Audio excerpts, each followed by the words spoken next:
Hi everybody, welcome back to my channel. It's Kate from Making Sense Matter, and today I'm going to set up our budget for the week of February 25th. Today is actually February 19th, so again, I'm filming it a week in advance.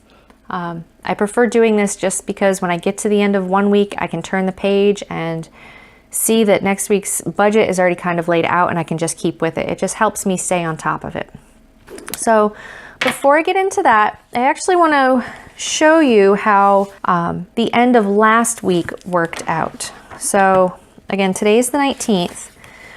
So last week we had our first payday in a month. We had switched to a monthly payday at the start of this year. We get paid on the 15th of every month. We used to be paid weekly, so it's a little different for us. And what I learned was quite a bit. I went over budget a little bit on clothing.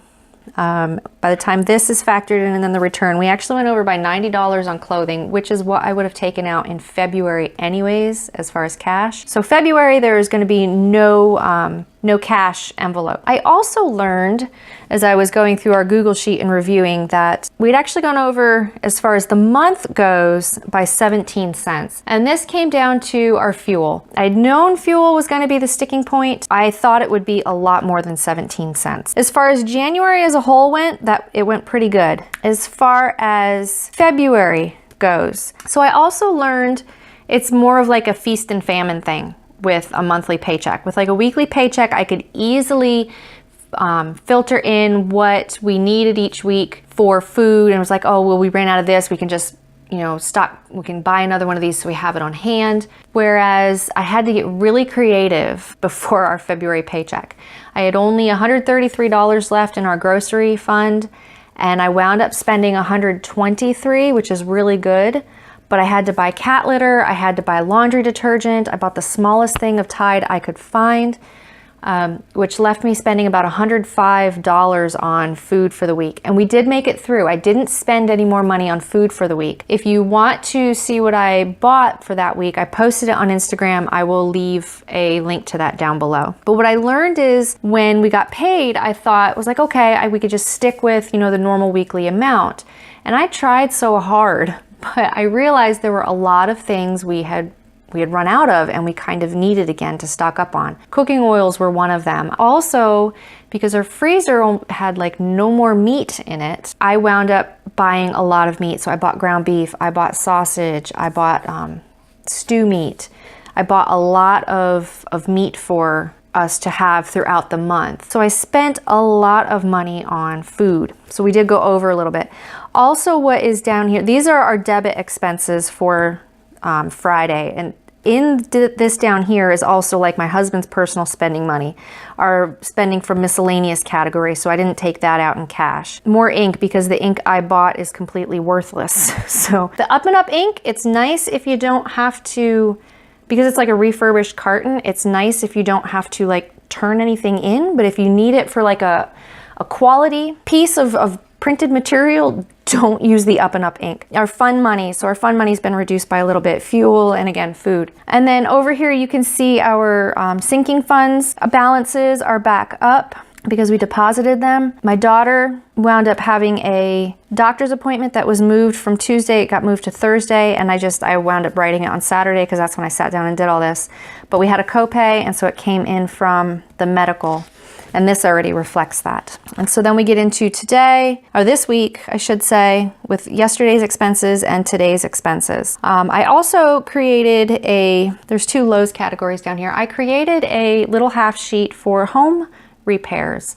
We spend about $100 a month on home repairs, but sometimes it seems like it's a gigantic amount all at once, and then we go for a couple months without spending anything on home repairs. So I created a little half sheet to keep track of that as well. So we are going to get into budgeting for this week.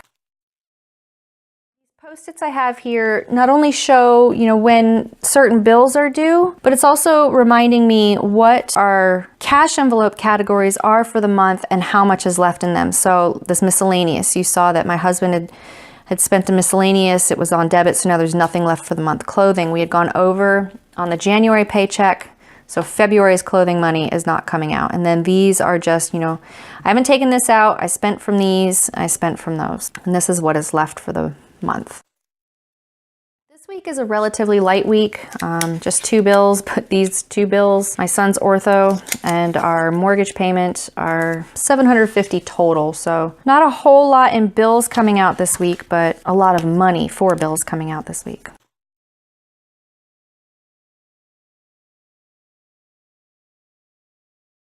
So I wanted to note while I'm thinking of it, I do film videos a week ahead. This week, today's the 19th, so throughout this week I will be filming budget videos for the next 3 weeks, including the one I'm filming today. The reason being is that my daughter is going to have surgery done on the 1st. She's getting her adenoids taken out. She will be home for about a week, and I don't want to worry about, having to try to get any filming done and any editing done while she's home with me. I just want to worry about, making sure she is comfortable, making sure she has what she needs, snuggles, soup, ice cream for days, whatever. So I will be filming everything in advance. I will be posting them out as the weeks come, scheduling them out, but it will all be filmed in advance this week. I'm going to use the colorful boxes like I usually use and label down the front.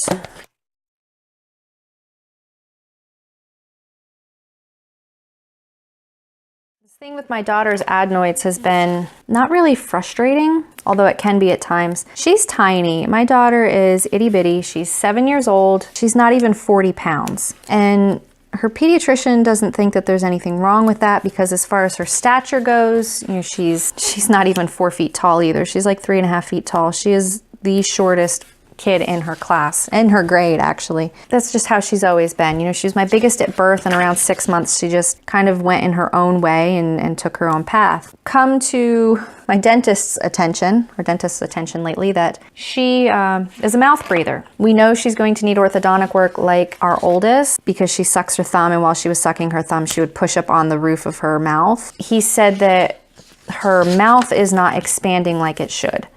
Usually when they sleep at night, you sleep with your mouth closed, and as you grow and your mouth is closed at night, over the years your mouth kind of expands naturally. Hers is not doing that.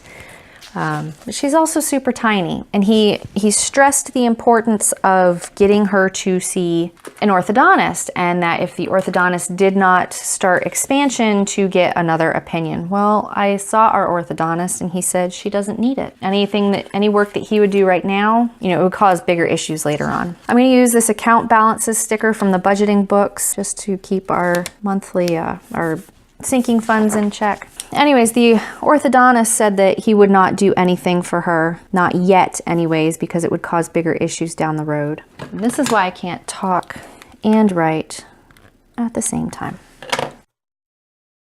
We got a referral. She's also had very frequent headaches. She complains that she's tired and she has headaches all day, even after she gets a full night of sleep. So her pediatrician had wondered if she maybe has enlarged adenoids, and he took an x-ray of them and said, yeah, they were a little enlarged for her age, but it could be allergies, because at the time we had the x-ray done, it was allergy season, and she is blessed with them like me. Yeah, he said her adenoids are a little enlarged. It wasn't really anything for cause for concern, and we use this last no spend tracker on this sheet from Coffee Monsters Co. And that, just give her some Flonase. It'll probably help reduce the allergy symptoms and all that stuff, all that good stuff. So we did that for a bit, but she would still get frequent sinus infections. She would still, we'd still have to go down every once in a while to the doctor's office for what we thought was strep, but it was just a sore throat, or what we thought were ear infections because she would complain that her ears would hurt. And I don't take them in at the first sign. Like, I let it go for a couple days. I learned with our oldest that you have to kind of let the bacteria breed for a bit before it'll test for any of these things. I'm going to use this. Okay, so now that that's taken care of, I'm going to use these colorful boxes to mark the 2 bills. I would take her down to the pediatrician's office, and he would, for thinking it was an ear infection, it wasn't. Her ears were clear. He said what it probably is just pressure building up, in her ears. And so we wound up getting a referral to an ENT who said, yeah, her adenoids are enlarged. Let's see if she has sleep apnea. So we had a sleep study done at the end of last year. She does not have apnea, but she has a lot of markers for apnea. And she also has, her adenoids are so enlarged that they are literally pushing on the palate of her mouth from above, like there's no airway space. And there is, they're blocking her eustachian tubes, which are, they control the pressure difference. So when the adenoids are blocking it, she gets the ear pain because she's got pressure buildup in there. They decided it's beneficial for her to take out her take out her adenoids, just her adenoids. She's keeping her tonsils. Her tonsils are large too.